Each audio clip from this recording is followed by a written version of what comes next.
shaky bum bum, shaky, shaky, shaky bum bum. Men wanna see my bum bum, men wanna see my nipples. Men are stupid, I don't even respect them. Oh, men are stupid, I don't even respect them. I use men to have sex, I use them and leave them. I am very promiscuous, I use men and leave them.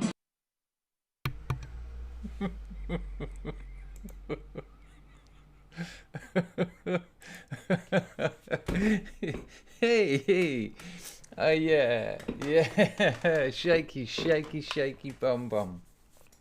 So nothing planned there, nothing really. You know what? I watched a couple of videos. I watched Wizard of Cause. Do you know Wizard of Cause? I think it's a play on Wizard of Oz, but Wizard of Oz. I don't know how well that works. A lovely lad though. I mentioned on one of my really early videos, I was talking about live streams, and I went rather self-pitifully. I went, no one ever has me on a live stream. Oh, and he messaged me and he went, oh, I'll do a live stream with you. Oh, and he sort of, he took my live stream cherry, and we had a good laugh. And I've asked him a few times since if he wants to do another one, but he hasn't got back to me. I'll autofocus. If you will let me sort that out now, it won't be a problem. So much of a problem later. There you go. Oh, I just click buttons these days. Yeah, Digital's my middle name. Chris Digital Dangerfield. Digi Dangerfield, they know me as. Double D. I need to do a massive shout out actually to my man Andrew Lilly. He sends me some of the most amazing videos and some cracking music. An all-round nice bloke. So, nice one, Andrew. It's appreciated. I know I don't always answer. I'm rude like that. But I do let you speak to me when you're drunk, and I do, you know, I go along with the nonsense that comes out of your pissed gob quite a lot. Anyway, Wizard of Cause. He's an interesting bloke. I mean, he's got an amazing accent. He's an actor and a writer and a YouTuber, and devilishly handsome, and combined with this kind of grotesque skin disease. I don't know what it is, but it only adds to the sort of rugged kind of attractive, sort of handsome, gun-toting yank. I mean, you know, it's, whoa. If I was a woman, it would be, ooh, but I'm a bloke, so it's, whoa. But he showed me his gun once. Oh yeah, he got his gun out. During that live stream, he got it out. You know, I'm an Englishman. I mean, I've shot guns. Oh, we all know I've shot guns at naked children. But he had one just like on his desk.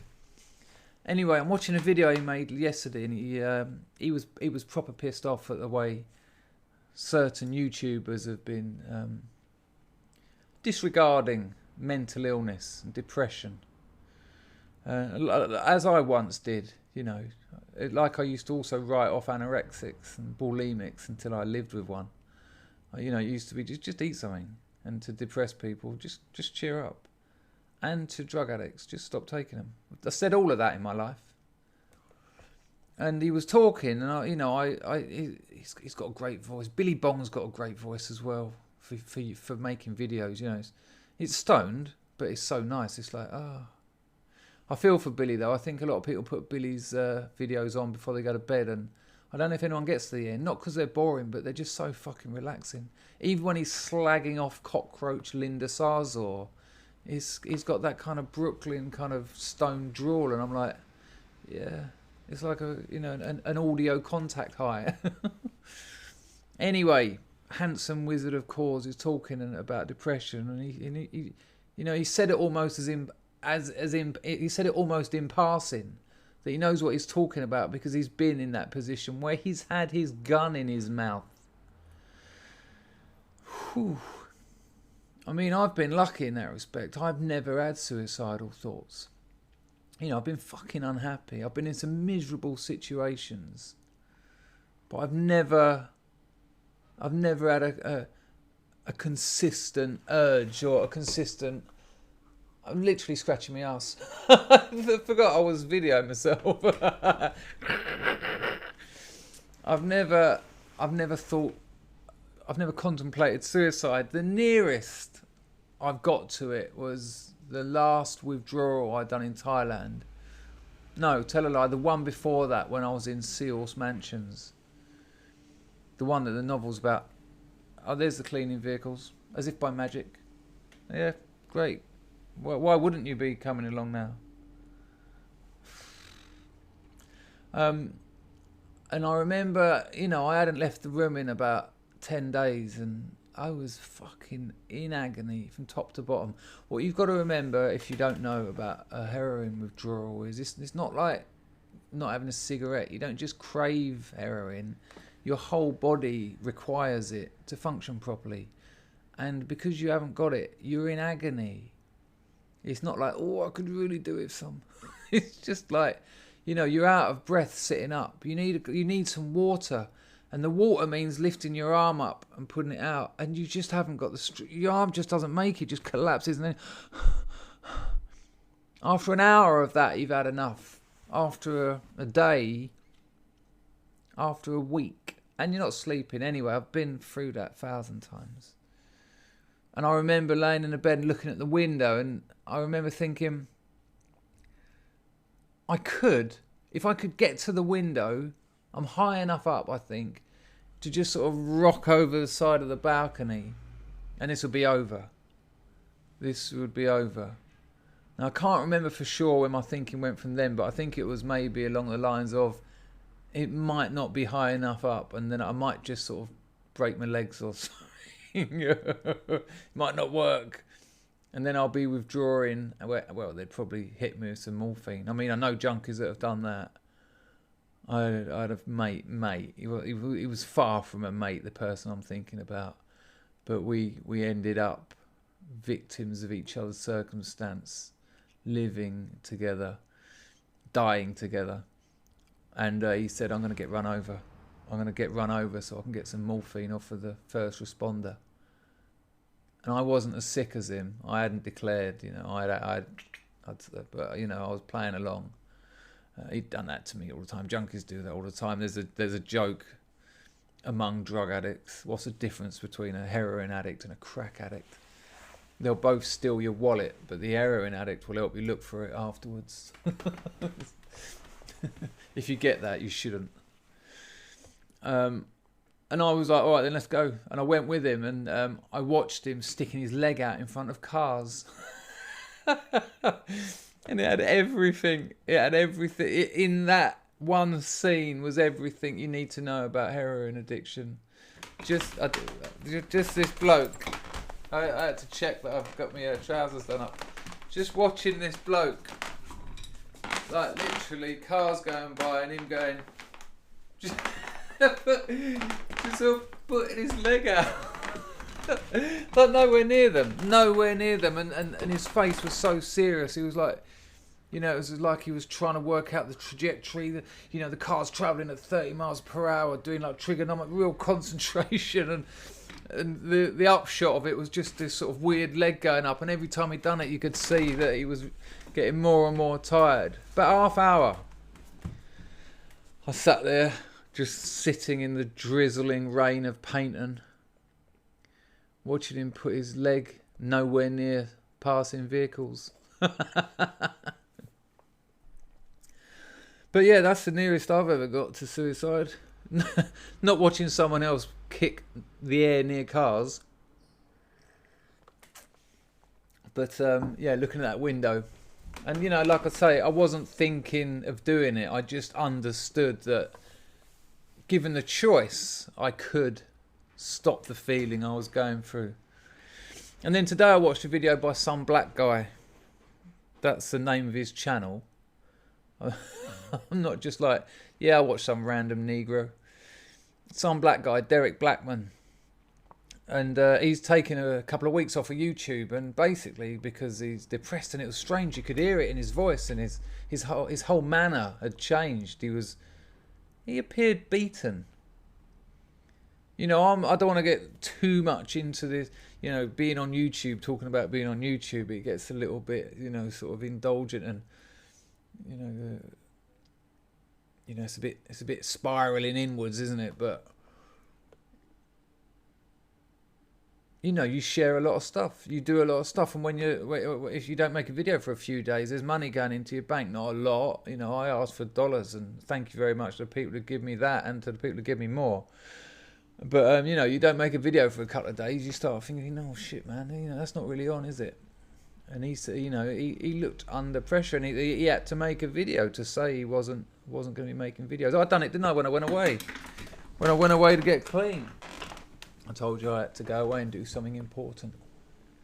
And then in the content, so a load of other content makers, like Hunter Avalon, I don't watch his channel, but I know of him. And he was saying the same happened to him. He said, you got to take a break, cleaning vehicle. Go on, give it a polish. Oh no. You could eat your dinner off that street. And while they're all talking about this, and the conversation got into clinical depression and all that, as usual, someone out of the blue says, "Have you tried magnesium tablets?" I mean, I don't know if you... Go on, fuck off. I don't know if you've ever seen anyone with proper clinical depression. I mean, it affects different people differently, I'm sure, but I've seen my best mate, one of my best mates, when he's in it, he's like oh my gosh, it's strange. Like, I'll ring him up, and I'll be like, you know, it changes the way I am because I know he's going to respond differently, but I'm just trying to maintain contact and trying to maintain connection, because depression, like addiction, will isolate you. You'll choose to isolate yourself. You know, you work against yourself, because what you actually need is that connection. You actually need to be among people. And I'll ring him up and I'll be like, all right, man, how are you? And I know, and there'll be a pause, and he'll go, all right, man, how are you? Yeah, I suppose I'm all right. And that's a tricky conversation to maintain. I remember I said to him once, you know, this is a bloke I've known over 20 years. We had some very intense experiences together. You know, spent 2 years at art college, like every day almost, together. And had a lot of those real intense acid trips with him. Been in bands with him, got chucked out of bands with him. All sorts of things. An intense friendship. Had some big fallouts. And I remember saying to him once, I said, well, man, why don't you come into town occasionally? Why don't we meet up? I said, I miss you. And he went, well, you miss me. I miss you. Like I said, just repeating what I said. And I went, well, it'd be nice to see you. And he said to me, and he wasn't joking, he went, look at a photograph. And I went, yep, that's an option. And it's very hard not to start getting angry. You just want to go, just snap out of it. Just snap the fuck out of it. You know, I remember when I was younger and I'd hear about anorexia or bulimia, and I'd be like, oh, come on, that ain't real. Just fucking eat. Just eat. And I said it about junkies as well. Come on, just don't do it. Look what it's doing to you. Just stop. And like I say, I've been blessed. I haven't had depression. I've been, you know, the last few months, and I think this is why I was compelled to make this video after watching Wizard of Cause and after watching some black guy's videos. I just thought, you know, this has been a lonely period for me recently. I come out of a 6-year relationship. You are gifted a lot of time, which is great for creativity, but it has been ridiculously lonely. You know, I threw myself into the first sniff of some female attention. You know, I dived head first into a hole that wasn't there and just smashed my face on the concrete. And I'm only just really recovering from that. You know, I was writing in a pad, just taking some notes outside a cafe the other day, and this young girl come along. She was looking really strangely in the cafe and all the little shops around, and I thought she might be lost. A lot of people are around here. And I know the area well, and I said, are you lost? And I always quickly get in, I live here, I'll probably be able to help you, rather than just be, you lost, maybe you need some help. You know, I don't want. It's weird. If I've got a 3-piece suit on, are you lost? I'll get a conversation out of them. But if I'm not wearing a suit, I've only got one other outfit, as you might have noticed, like 2 jumpers and a t-shirt. And it's a junkie joggers. It's a junkie's outfit. It's the junkie uniform, as standard issue, 1990s heroin user's outfit. And so when I say, are you lost? So I said to her, are you lost? I live around here. And she said, no, I'm looking for a job. And she was Polish. And she said, I'm looking for a job. And I said, well, what sort of work are you looking for? And because I know a few restaurants around here and cafes and all that. And she gave me this little smile. And I remember there was a little light in her eye. And just like, as I mentioned before, the other thing where I dived in head first to a hole that wasn't there. Same as this. In my head, we're getting married now. You know, I'm seeing it all happen. She's going to sit down. We're going to have a cup of tea. I'm going to tell her some stories. She's going to laugh. She's going to have turned out to be exceptionally entertaining and exciting and mysterious. And she's going to have she might even be like Polish aristocracy or something that, or related to Lech Wałęsa or something, and Solidarność, born under the red and white flag of solidarity. And, you know, and she was only about 19, looked about fucking 12, and I was thinking, oh no, this will be forbidden love. Not like that, you know. She was, like I say, she wasn't she was steady. And you know, this is all happening now. It's not even happening that slow. This is fast in my head. You know, I can feel it. It's welling up in me. And all that loneliness that I was feeling on a daily basis is just disappearing. You know, I'm now buzzing. You know, I can use those situations just like I can use drugs. And the problem is, all the problems that you get with drugs will come with those as well. You know, she didn't have any of those thoughts. She probably just thought, this man's offering me directions that I don't need.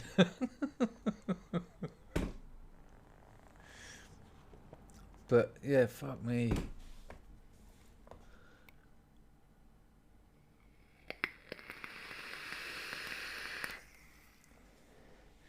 I was playing some songs earlier.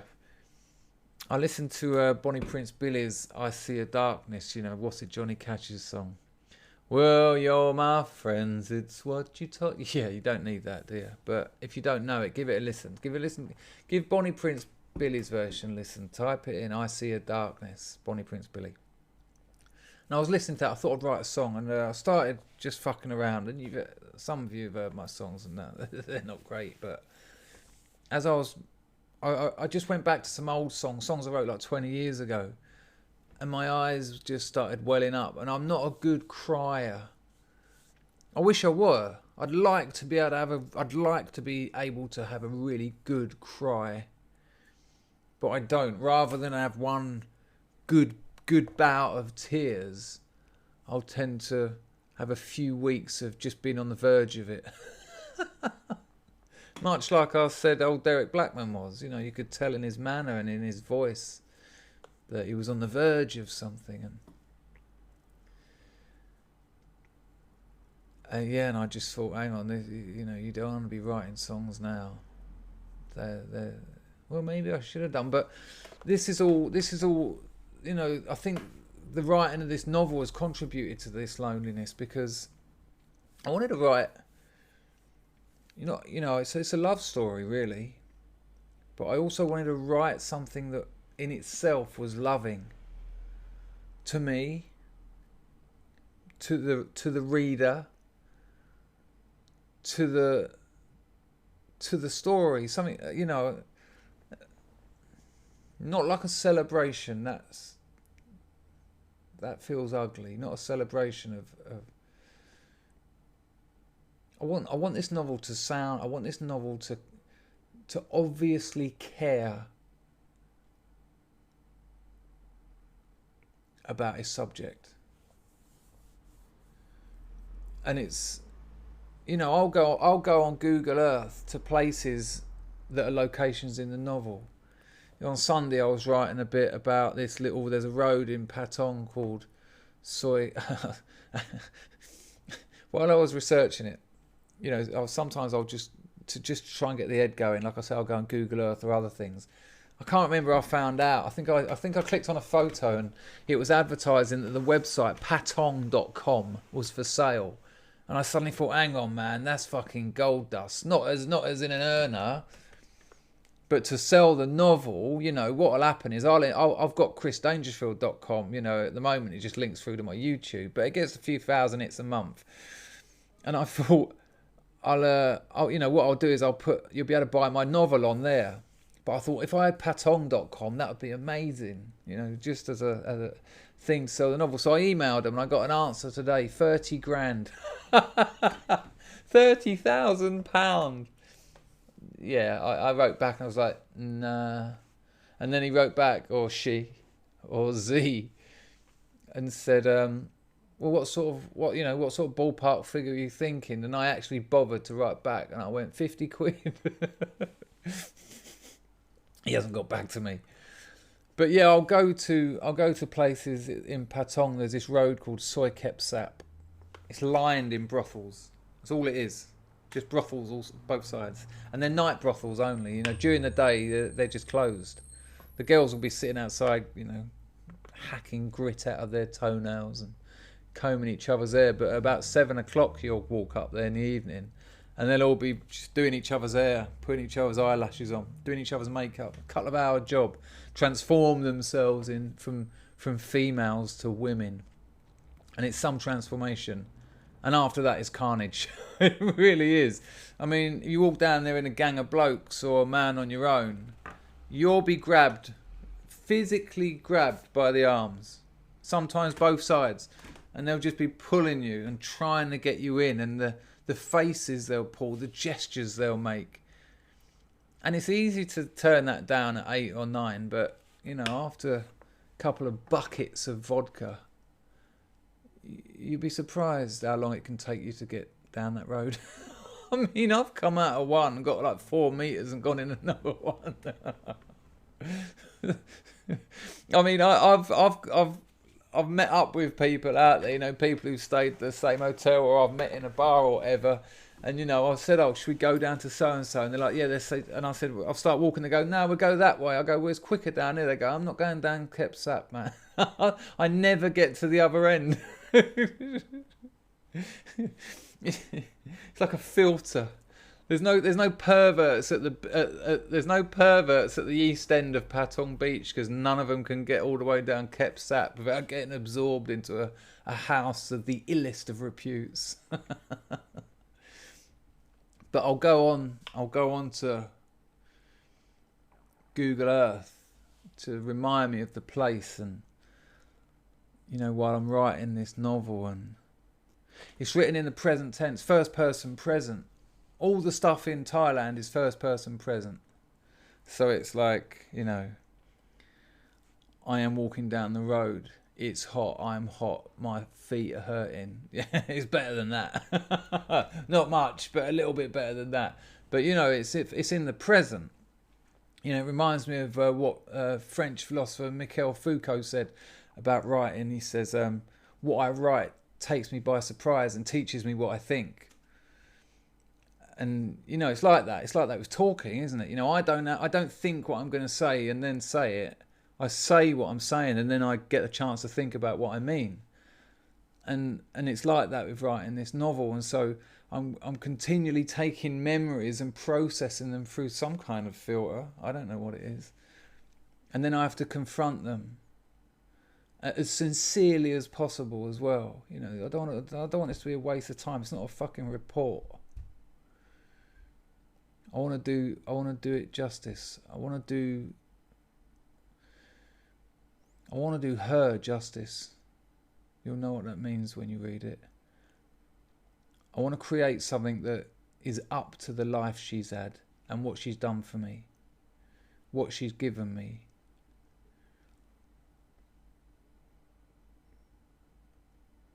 First time I've admitted that to myself.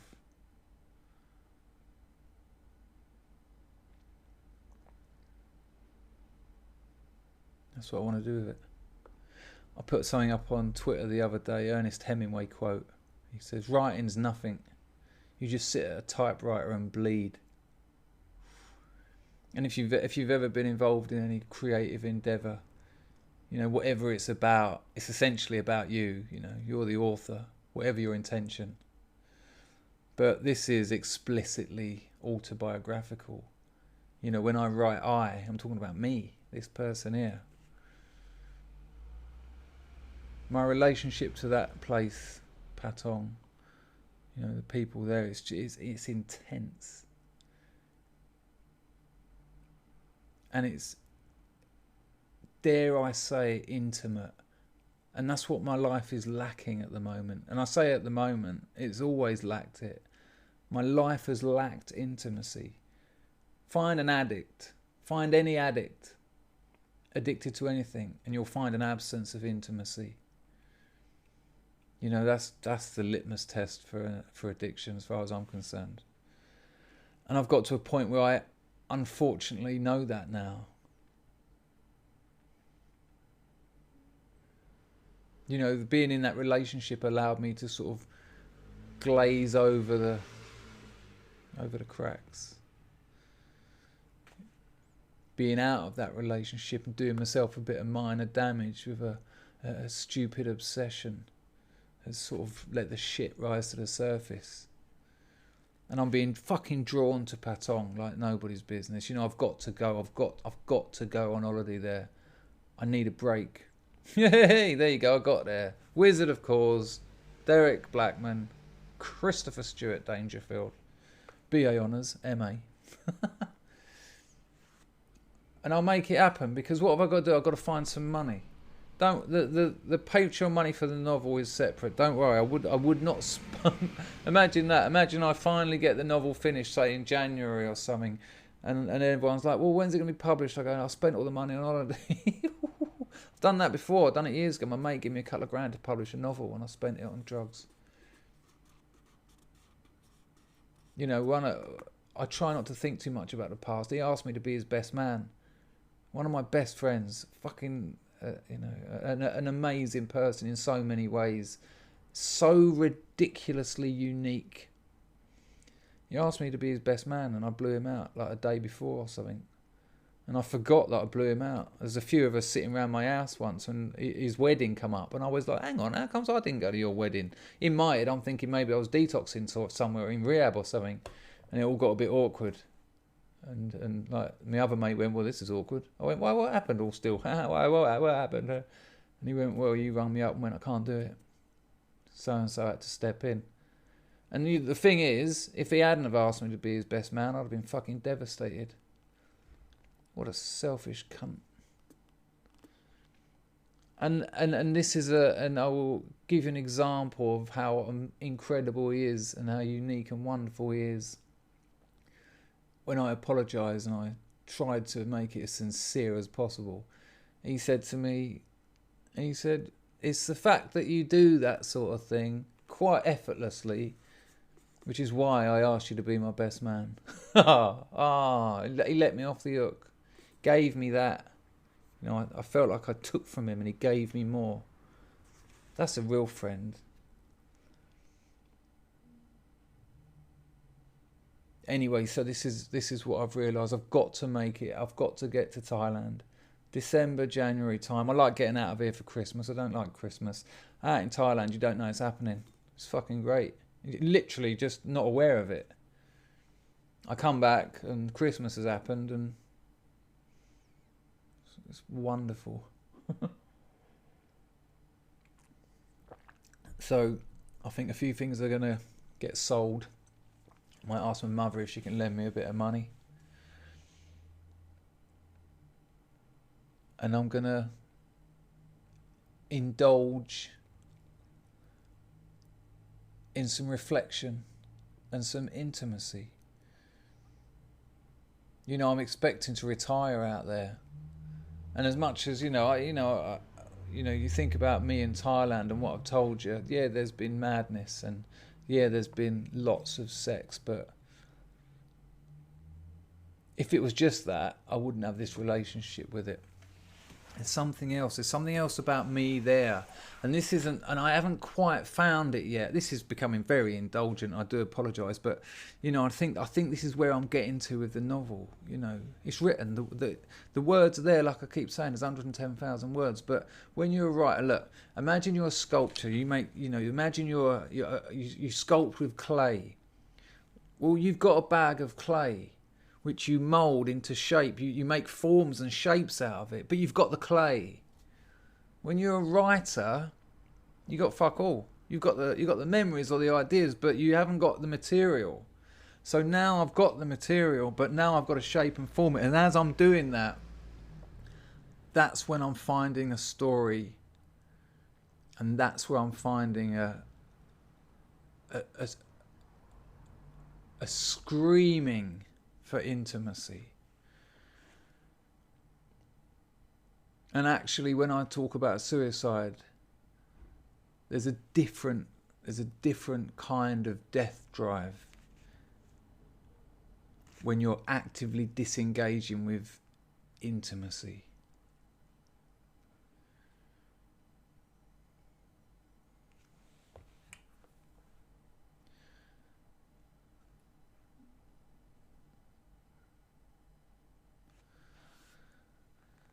That's going to be to subscribe. That's going to be Patreon. That's going to be a video that you might like. Do thumbs up, please. I've been told to tell you that. Oh, by people who know. It's been a weird old video, hasn't it?